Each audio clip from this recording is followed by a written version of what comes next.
네, 이제 우리가 에베소서 2장으로 넘어왔죠. 2장으로 넘어온 바울은 그리스도 안에서 우리가 누리는 화목에 대해서 설명을 합니다. 즉 하나님과 화목하고 그리고 다른 사람들과 화목하게 된 우리의 상태를 말하게 되는 것이죠. 이러한 차원에서 바울은 가장 먼저 그리스도인들이 예수 그리스도를 통해 어떻게 하나님과 화목하게 되었는지를 밝히고자 합니다. 간단히 말해서 우리는 본질상 죽었는데 은혜로 말미암아 생명을 얻게 되었다는 것이 핵심 메시지인 것이죠. 그러므로 정신을 바짝 차려야 합니다. 우리가 그리스도를 만나기 전에 얼마나 우리가 끔찍한 상태에 있었는지를 우선적으로 확인을 해야 하기 때문입니다. 바울은 이러한 모습들을 구원과 은혜를 통해서 설명하고 있어요. 그러니까 예수님을 만나기 전에 우리의 상태가 얼마나 끔찍한 상태였는지, 얼마나 추악한 모습이었는지 그것을 확인하고 그 다음에 예수 그리스도를 만남으로 어떻게 구원받은 성도, 구원받은 자녀가 되었는지를 설명하려고 합니다. 우리가 만약에 시한부 판정을 받은 사람이 기적을 경험하여 회복을 하게 된다면 그 사람은 자기에게 주어진 인생을 덤으로 여기게 됩니다.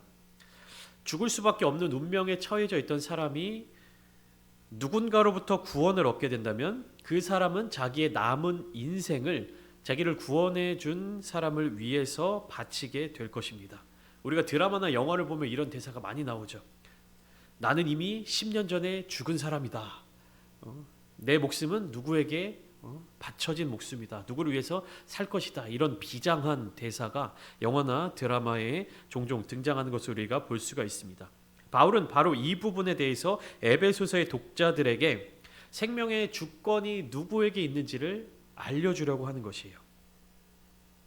그리스도인들은 예수님을 만난 사람들은 이 생명에 대한 개념을 바르게 세울 수 있어야 합니다. 여러분, 생명이 무엇이라고 생각합니까? 목숨이 무엇이라고 생각하세요? 이 생명에 대한 개념을 우리는 바르게 알고 있어야 되는 것입니다. 그러니까 진정한 생명이 무엇인지에 대해서 잘 나타내주고 있는 성경이 바로 요한복음입니다.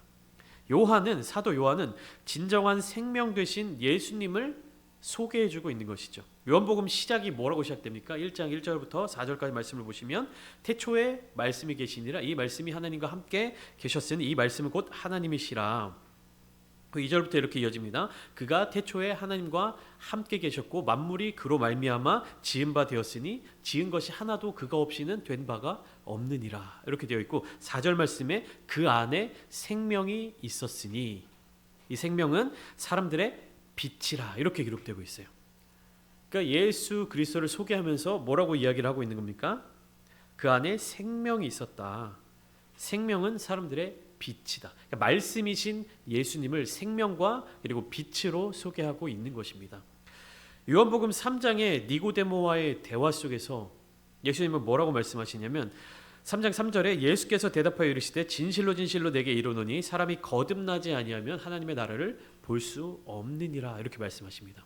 그러니까 니고데모가 예수님의 이 말씀을 듣고 당황합니다. 이해하지 못해서 어떻게 내가 이 땅에 태어나서 나이가 많아 늙었는데 다시 어머니의 뱃속으로 들어가서 어머니의 태속으로 들어가서 다시 날 수 있겠습니까? 라는 질문을 하게 되는 거예요. 니고데모에게 있어서 생명이란 무엇입니까? 니고데모에게 있어서 다시 태어난다라는 것은 무엇입니까? 이 육신의 몸이 가지고 있는 그것을 이제 생명이라고 생각을 하고 있는 것입니다. 그런데 예수님께서 말씀하시는 거듭난 사람의 모습 그리고 예수님께서 말씀하시는 진정한 생명은 육에 담겨져 있는 모습을 말씀하시는 것이 아니었습니다. 예수님은 영의 영역을 영적인 차원을 말씀하고 계신 것이에요. 그렇기 때문에 니고데모와 이야기를 나누시는 요한복음 3장 16절에 뭐라고 말씀을 하고 계십니까? 하나님이 세상을 이처럼 사랑하사 독생자를 주셨으니 그 다음에 이는 그를 믿는 자마다 멸망하지 않고 영생을 얻게 하려 하심이라. 그를 믿는 자마다 멸망하지 않고 영생을 얻게 하려 하심이라. 영생에 대해서 영생을 주시려고 근데 영생의 반대를 뭐라고 말씀하십니까? 멸망하지 않고 영생을 얻게 하려 하십니다. 그러니까 예수님께서 말씀하시는 이 생명의 영역은 어디에 있는 겁니까? 영적인 세계에 있는 것이에요. 예수님이 주시고자 하는 생명은 우리의 육체적인 부분에 있는 것이 아닙니다. 이 땅에서 수많은 권력자들이, 대표적으로 진시황이 불로초를 찾으려고 그렇게 평생을 노력하지 않았습니까? 육신, 이 땅에서의 삶의 어떤 무병장수를 위해서, 영원한 생명을 위해서 끝없이 찾아다니고 욕심을 내었지만 결국 찾을 수 없었던 그 영원한 생명을 예수님께서 주시고 계시는 거예요. 근데 그 생명이 결국에 무엇이냐, 그 생명이 어떤 생명이냐라는 것을 깨닫는 게 그리스도인들이 가져야 될 핵심 메시지인 것입니다. 그렇게 요한복음 3장에서 니고데모와의 대화를 마치신 예수님의 행보를, 예수님의 사역의 모습들을 요한이 계속해서 기록하고 있는데요. 요한복음 4장에서는 예수님이 누구를 만나십니까? 수가성의 여인, 사마리아 여인을 만나십니다. 사마리아 여인을 만나셔서 또 영원히 마르지 않는 물을 주십니다. 영원히 샘솟는 물, 영생의 물, 그것을 예수님께서 사마리아 여인에게 소개해주고 계시는 것이죠. 요한복음 5장으로 넘어가면 어떻습니까? 베데스다 연못에 있는 38년 된 병자, 그 병자를 만나서 예수님께서 또한 생명을 전해주시죠. 6장으로 이어지면 또 어떤 내용이 있습니까? 오병이어의 기적. 사람이 육체의 배고픔을 채우기 위해서, 육신의 어떤 생명 연장을 위하여서 떡을 찾고 빵을 찾고 음료를 찾고 할 때 어떻습니까? 예수님이 그 자리에 모인 사람들에게 육신의 배고픔을 해결해 주시면서 또한 영원한 생명, 영생의 복음을 전해주시는 모습을 요한은 계속해서 소개하고 있는 거예요. 사람들이 생각하고 있는 생명의 영역이 이러한데 예수님께서 너희에게 주시려고 하는 생명은 여기에 있다. 사람들이 관심을 갖는 것은 육체의 생명, 육신의 목숨에 있는데 예수님이 전해주시고 예수님이 주목하고 계신 것은 영적인 생명이다. 그러니까 성경은 계속해서 그것을 말씀하고 있는 겁니다. 그러니까 바울이 에베소서를 통해서 에베소 교인들, 성도들, 그리스도인들에게 전하고자 하는 메시지가 바로 여기에 있는 거예요. 생명이 어디에 있느냐? 생명이 무엇이냐? 그러니까 믿는 그리스도인들은 생명에 대한 관점을 바꾸어야 하는 것입니다. 그러니까 육체적인 부분, 육신적인 부분, 이 땅에서의 삶의 모습에 집중하는 것이 아니라 어디에 집중해야 되는 것이에요? 영적인 생명에 집중해야 되는 것입니다. 그러니까 육신의 생명을 살리는 방법과 영의 생명을 살리는 방법이 다른 거예요. 예수님을 따르지 않고 세상을 따르는 사람들은 어떻습니까? 육신의 생명을 연장하고 육신의 생명, 육신의 어떤 필요한 것들을 채우기 위해서 노력하는 거죠. 그것을 위해서 살아가는 것입니다. 그러나 그리스도인들은 어떻습니까? 육체의 영역을 추구하는 것이 아니라 영생의 복음, 영원한 생명을 바라보면서 살아가는 것이에요. 이 두 가지는 일치될 수가 없습니다. 일치하지 않는 거예요. 영의 영원한 생명을 따라가기 위해서는 육체의 생명, 육신의 생명, 육신의 정욕을 버리고 가야 하는 겁니다. 그러니까 두 길은 함께 가기가 참 어려운 것이에요. 그렇기 때문에 바울은 지금 에베소 교회 성도들을 향하여서 이 영적인 생명, 이 영의 생명에 대해서 메시지를 전달하고 있는 것입니다. 1절 말씀을 그래서 2장 1절 말씀에 시작을 이렇게 하고 있죠. 그는 허물과 죄로 죽었던 너희를 살리셨도다. 우리가 죽어 있나? 우리는 살아 있는데 왜 죽었던 너희를 살리셨다라고 이야기를 하는가? 에베소 교회 성도들이 다 나사로와 같이, 예수님과 같이 육체적인 부활을 경험했던 사람들입니까? 아니죠. 그들은 육체적인 부활을 경험한 사람이 아닙니다. 다시 말해서 그들은 육체적으로 죽었던 적이 없어요. 그러면 바울이 이야기하는 죽었던 너희를 살리셨도다라는 개념은 결국에 너희의 영이 죽어 있었지만 하나님께서 너희의 영을 살려주셨다라는 메시지를 전달하고 있는 겁니다. 그러니까 이 말은 결국에 하나님께서 살려주시기 전까지는, 하나님께서 살리시기 전까지는 죽음의 세상 가운데서 죽어 있었다라는 사실입니다. 그러니까 태어날 때부터 죽어 있는 것입니다. 언제까지요? 하나님이 다시 살리시기 전까지. 모든 사람은 태어나면서 이미 죽어 있는 거예요. 다시 모든 사람은 태어나면서 죽어 있는 거예요. 여러분 이 말씀이 이해가 되셔야 됩니다. 이 말씀이 이해가 되셔야 돼요. 태어났는데 어떻게 죽어 있을 수 있지? 태어났는데 어떻게 죽음이라고 이야기를 하지? 그러니까 육체적인 죽음과 생명, 영적인 죽음과 생명, 여러분들이 이것을 구분하여서 어디에 주목해 보아야 하는지를 알 수 있는 겁니다. 태어나면서 죽어 있다. 이것을 여러분들이 이해하셔야 되는 겁니다. 왜 그렇습니까? 우리 안에 죄가 있기 때문에, 태어나면서부터 갖고 있는 죄가 있기 때문에, 원죄가 있기 때문에. 다시 말하면 사람들은 이전에 하나님을 볼 수 있는 내적 눈과 하나님의 말씀을 들을 수 있는 내적 귀를 갖지 못했습니다. 하나님과 아무런 관계를 갖고 있지 못했기 때문에 영적으로 죽음의 상태에 있었던 거예요. 제가 말씀드렸죠. 원죄. 태어날 때부터 이미 우리의 혈통에 가지고 있는 아담의 죄. 그래서 2절 말씀, 3절 말씀에 바울은 이어서 설명하고 있죠. 하나님을 만나기 전의 상태는 어떠했는가? 그래서 그때 너희는 그 가운데서 행하여 이 세상 풍조를 따르고 공중의 권세 잡은 자를 따랐으니 곧 지금 불순종의 아들들 가운데서 역사하는 영이다. 그때 너희는 그 가운데서 행하여, 너희는 누구냐면 이방인들을 이야기합니다. 이방인 그리스도인들을 이야기해요. 에베소 교회가 유대인 이스라엘 땅에 있지 않죠. 이방인 그리스도인들을 향해서 이야기하고 있습니다. 그때의 너희는 이방인들은 그 가운데서 행하여, 그러니까 허물과 죄 가운데서 행하던 자들이었다. 그리고 이 세상 풍조를 따르고 공중의 권세 잡은 자를 따랐으니, 이 말은 무엇입니까? 하나님을 따르지 않았다라는 얘기예요. 하나님을 몰랐어. 하나님을 몰랐기 때문에 하나님을 따르지 않았다라는 메시지입니다. 3절을 보면 전에는 우리도 다 그 가운데서 우리 육체 욕심을 따라 지내며 라고 이야기를 하고 있습니다. 우리도는 누굽니까? 유대인 그리스도인들이 얘기합니다. 바울이 유대인이었잖아요. 에베소 교회는 이방인들이었고, 그 전에는 우리 유대인들도 다 육체 욕심을 따라 지내며 육체와 마음에 원하는 것을 하여 그렇게 살아가고 있었다. 다른 이들과 같이 본질상 진노의 자녀, 즉 세상에 속한 자들이었다. 유대인들이 어떤 민족이었습니까? 다른 민족들과는 달라야 하는 제사장적인 역할을 감당해야 하는 유대인들이 지금 어떤 모습을 갖고 있었다는 거예요? 똑같이 다른 민족들과 똑같이 본질상 진노의 자녀였다라는 것을 이야기하고 있는 것입니다. 하나님의 백성이었지만 하나님을 만나지 않은 민족들과 똑같은 모습으로 살아가고 있었던 거예요. 그러니까 2절, 3절을 보시면 2절은 이방인들을 향해서 메시지를 하는 거예요. 너희가 전에 하나님을 몰랐고 하나님의 백성이 아니었기 때문에 너희는 죄의 허물과 죄로 죽어 있었던 사람들이다 라는 것을 먼저 설명하는 것이고요. 3절에서는 유대인들도 사실은 똑같다.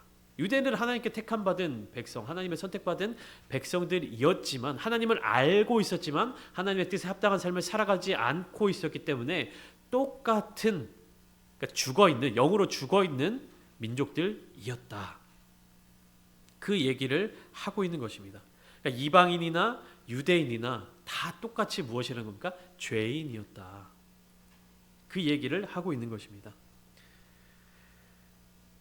4절부터 6절까지 그러면 하나님을 몰랐던 이방인들, 그리고 하나님의 뜻대로 살아가지 않았던 유대인들이 하나님을 만난 후의 상태는 어떻게 변화되는가, 그것을 이야기를 하고 있습니다. 중요한 내용을 이어서 이야기를 하고 있죠. 4절부터 6절까지 긍휼이 풍성하신 하나님이 우리를 사랑하신 그 큰 사랑을 인하여 허물로 죽은 우리를 그리스도와 함께 살리셨고 너희는 은혜로 구원을 받은 것이라 또 함께 일으키사 그리스도 예수 안에서 함께 하늘에 앉히시니. 그러니까 하나님을 만난 후에 하나님이 어떻게 행하셨는지를 설명하고 있는 것입니다. 하용조 목사님, 돌아가신 하용조 목사님이 에베소서에 대하여서 쓰신 책 하나됨의 열망이라는 책에서 이 말씀 속에 등장하고 있는 동사 3가지가 중요하다라고 강조를 하셨어요. 뭐냐면 이 말씀에는 중요한 동사가 3개가 나오는데 첫 번째로 주목할 동사는 5절에 나옵니다. 살리셨고, 그리고 두 번째는 6절 중간에 나오는 일으키사, 마지막 세 번째는 6절 끝에 안치시니, 요 세 가지 동사가 굉장히 중요하다고 설명을 하고 있습니다. 왜냐하면 이 세 가지 단어는 하나님의 구원 역사를 전체적으로 보여주는 중요한 단어이기 때문이죠. 성경은 구원에 대해서 하나님이 우리를 허물과 죄로부터 건져서 살려주실 뿐만 아니라 일으켜 주시고 영광의 보좌에 앉히신다는 것임을 보여주고 있습니다. 가장 먼저 무엇입니까? 살리셨다라는 거예요. 살리셨다라는 얘기는 죽어 있었다라는 것을 뜻하는 것이죠. 어떻게 살리셨습니까? 예수 그리스도와 함께 살리셨는데 십자가에서부터 우리를 살려주셨다는 것입니다. 이것은 구원의 과거적 의미가 있습니다. 그리고 두 번째 6절 중간에 일으키사라는 말은 그리스도 예수 안에서 함께 일으키셨다라는 것은 부활을 뜻합니다. 하나님께서 일으켜 주신 것은 부활을 뜻합니다. 현재 우리가 누리고 사는 그 구원의 현장을 가리키는 메시지입니다. 그리고 나서 마지막으로 주님이 우리를 영광의 보좌에 앉혀주시는데 이것은 미래에 우리가 하나님의 영광 속에 들려서 승천하게 될 것임을 뜻합니다. 곧 구원의 미래적 완성을 보여주는 장면이에요. 즉 무슨 말이냐, 구원은 일시적이거나 한시적인 이벤트가 아니라는 뜻이며 과거로부터 현재를 지나 미래까지 쭉 이어지며 완성되어져 가는 역사라는 사실입니다. 우리가 많은 사람들, 복음을 모르는 사람들에게 예수 믿고 구원 받으세요, 예수 믿고 구원을 받으세요 라고 이야기를 하는데, 구원을 받는다라는 것이 한 번의 사건, 일회성 이벤트가 아니라는 사실입니다. 하나님께서 우리를 향하여서 베풀어 주신 구원은 과거에도 있었고 현재에도 진행되고 있고 미래에도 계속 이어지는 것이에요. 그러니까 우리가 예수 믿고 구원 받으세요 라고 하는 말은 한 번에 어떤 특별한 영접 기도를 한다라든지 특별한 신앙 고백을 한다라든지 그런 일시적인 이벤트가 아니라는 사실입니다. 예수님께서도 전파하신 메시지겠잖아요. 때가 찼고 하나님 나라가 가까이 왔으니 회개하고 복음을 믿으라. 하나님의 나라가 가까이 왔다라는 메시지가 어떤 걸까요? 어느 정도까지 온 것이 하나님 나라가 가까이 왔다라는 걸까요? 하나님 나라가 오는 것이 무엇일까요? 구원을 이루는 것이 무엇을 뜻하는 것일까요? 이 개념을 우리가 이해해야 하는 것입니다. 우리가 지하철을 타고 다닐 때 지하철이 길죠. 칸이 굉장히 10칸이 있습니다. 지하철역으로 들어옵니다. 그러면 지하철이 역으로 들어왔다는 그 말이 언제부터 언제까지 유효한 메시지가 될까요? 지하철이 전철역에 도착했다라는 메시지를 언제 쓸 수 있는 걸까요? 저쪽에서 지하철 불빛이 깜빡깜빡 보이면서 안내 방송이 나오고 있을 때, 혹은 기차의 전철의 그 첫 머리가 이쪽 끝 승강장을 지나칠 때, 계속 또 지나가고 이 전철의 서두가 맨 플랫폼 앞까지 도착할 때, 우리는 이런 부분, 구원의 그 과정들을 이렇게 생각을 해야 되는 거예요. 그냥 전철의 맨 앞칸이 지하철역으로 들어온 것이 도착한 게 아니잖아요. 계속 들어오고 있는 거잖아요. 그러니까 구원의 역사, 하나님의 구원 역사도 한 순간 한 점으로 이루어지는 것이 아니에요.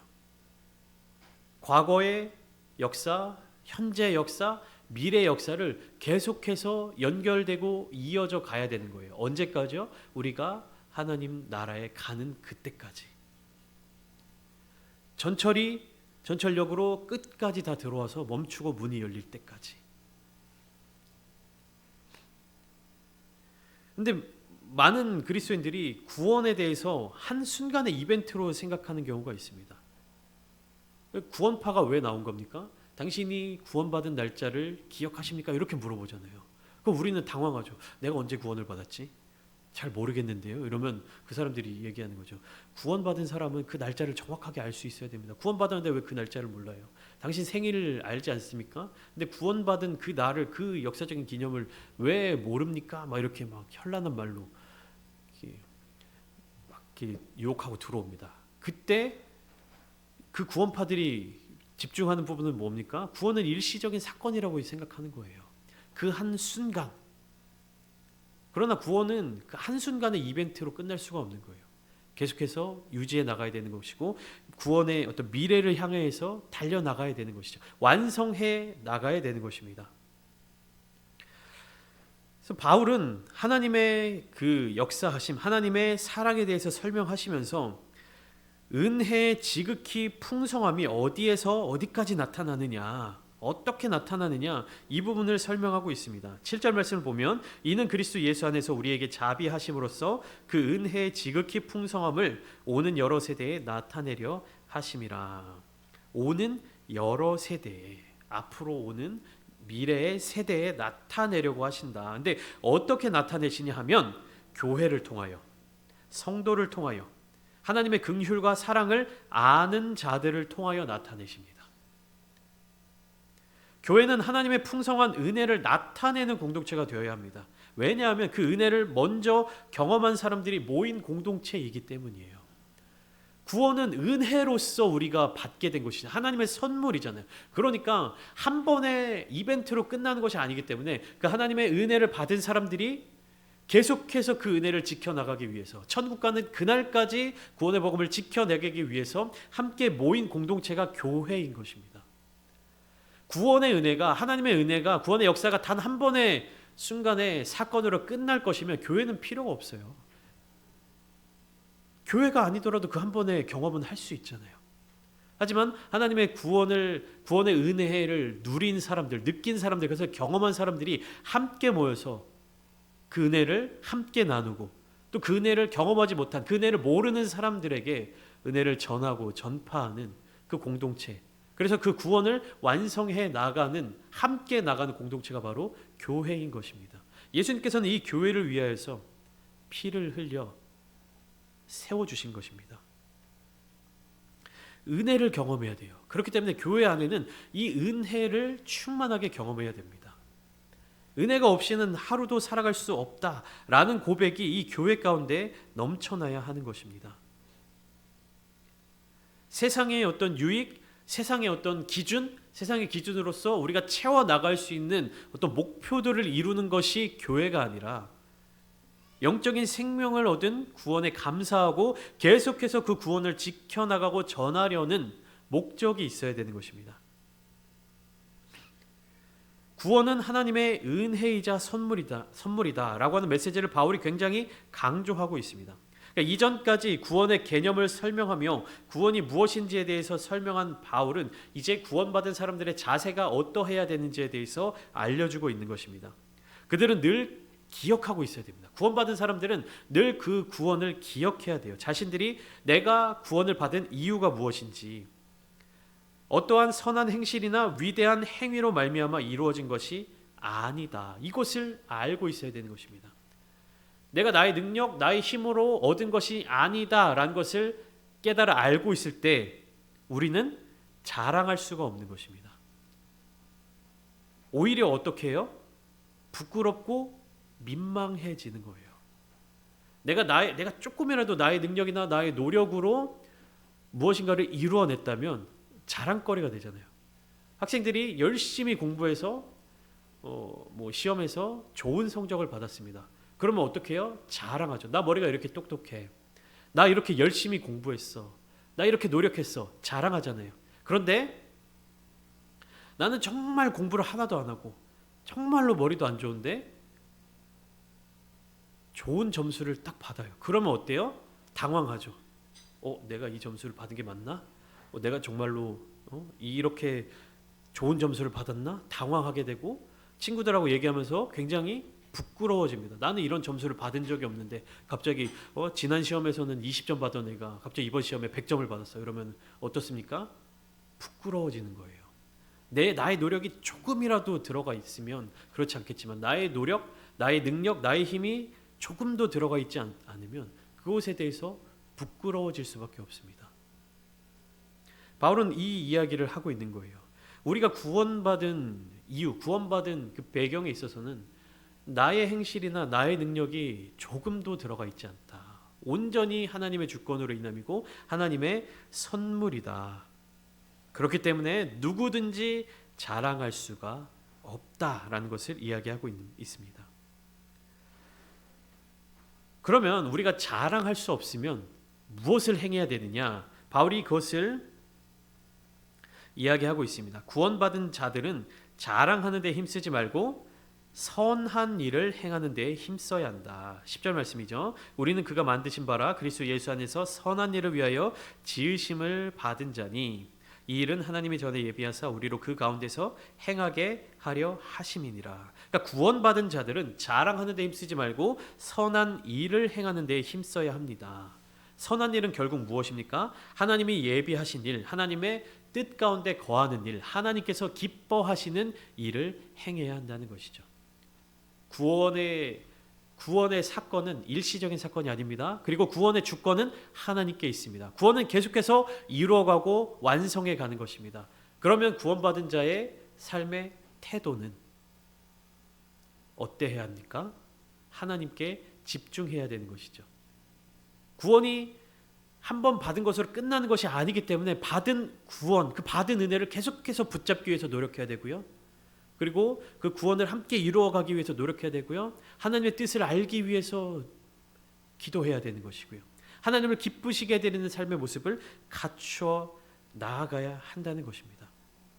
구원이 일시적인 것이고 구원을 나의 능력으로 이루었다라고 하면 어떤 모습을 갖겠습니까?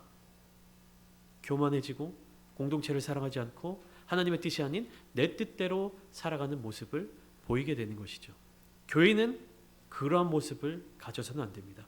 은혜로 구원받았다는 것을 기억하면서 교회가 가져야 될 모습은 겸손하게 하나님의 뜻 가운데로 나아가야 한다는 것이죠.